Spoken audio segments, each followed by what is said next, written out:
Zhao Zhang, right? Probably not. So I think it was interesting. We haven't heard many contemporary composers, but he passed away. Is he no longer alive? He is alive. Good. So I'm glad to hear that. Then he's composing more. He's composing more music. That's a very fascinating piece. I really liked it. So this is our first, Chinese composer that we've heard today, certainly, and as part of Masterclass 21.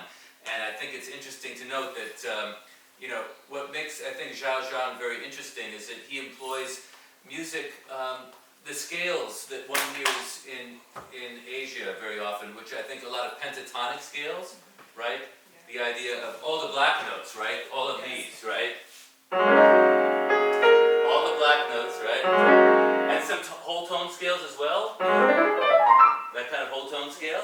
So these are basically products of Asian music we hear, and also Debussy and Ravel use a lot of this. French music takes a lot of music from ancient China, and I think that this ancient China influenced Impressionism and Debussy and Ravel, and Debussy and Ravel influenced Scriabin, and Scriabin influenced Stravinsky and so forth, and I think those composers influenced contemporary music in China, including that our composer here next to me.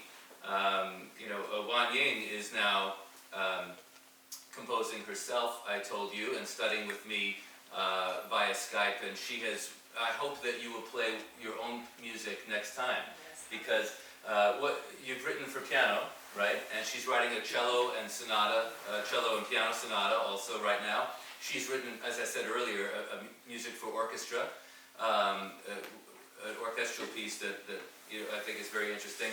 So I think that it's important. We've talked about the Levine legacy and that of Rachmaninoff and all the Russian great composers. But remember, all of the composers we've heard wrote new music at one time.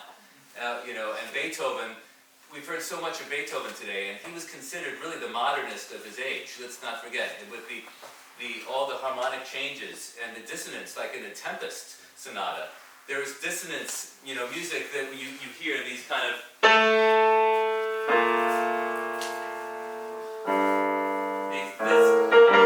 these minor seconds which resolve, and then I think that is something that when you heard it for the first time, you blamed it on his deafness. They said, "Oh, it's because he can't hear. That's why he's writing such modern music." It's but it had nothing obviously to do with that. He was really a forward thinker, just like I think with this Zhao Zhang piece that you just played. Also, I think there's music that goes backwards in time, but also goes forward. And I think Rachmaninoff is a great example of that, going back to Corelli and then going forward with his own style. And I think everything comes full circle, and that's what's so interesting about the arts, and everything is so intertwined.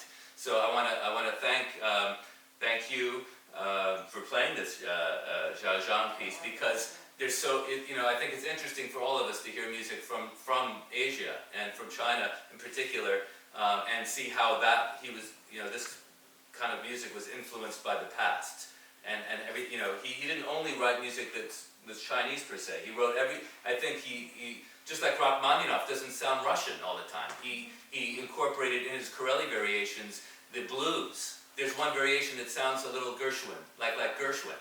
So I think, and I'm teaching this to composers here as part of this Masterclass 21.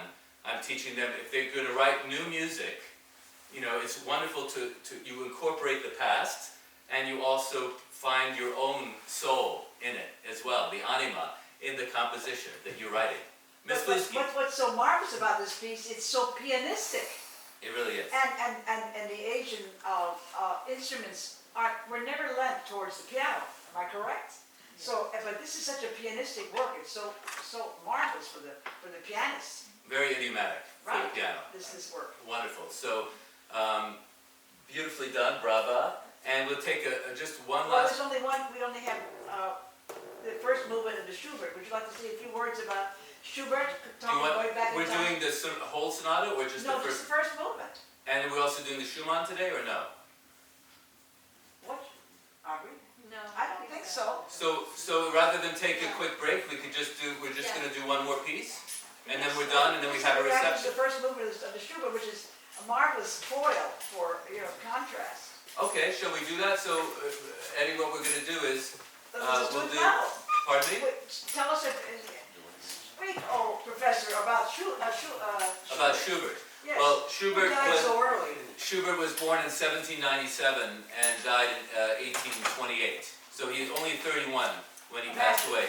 And like even younger than Mozart, his life was cut short by all this myriad, so many diseases back then that were not easily cured. So Schubert was at first and foremost a lyricist, a songwriter.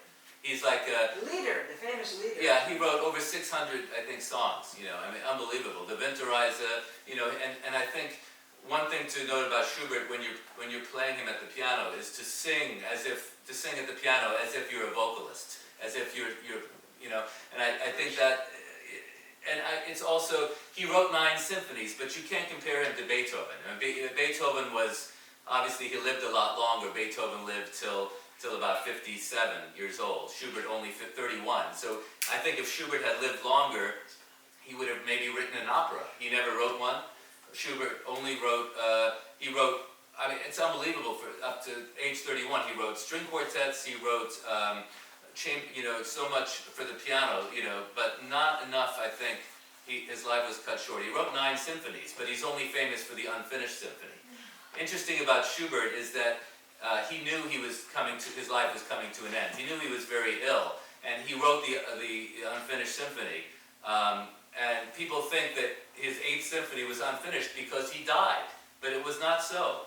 He was scared of his own fate, and he stopped writing the 8th symphony because it was too dark and it was too negative. And then he went right to his 9th symphony. So he stopped writing the 8th symphony because it reminded him of his own death, and he went to a C major piece, the great symphony, his 9th symphony too, so that he could think more positively, and I think it added more months to his life. But we're going to the relative minor. This is A minor. Right, so the piano sonata we're about to hear in A minor I think is one of his most beautiful, and this one is not tragic. I would not call this like the A minor is tragic. But how would you define this? As melancholic, pensive? It has all the emotions. Yeah. And here we have Veronica O'Brien to show us. Yes, Veronica, please, welcome.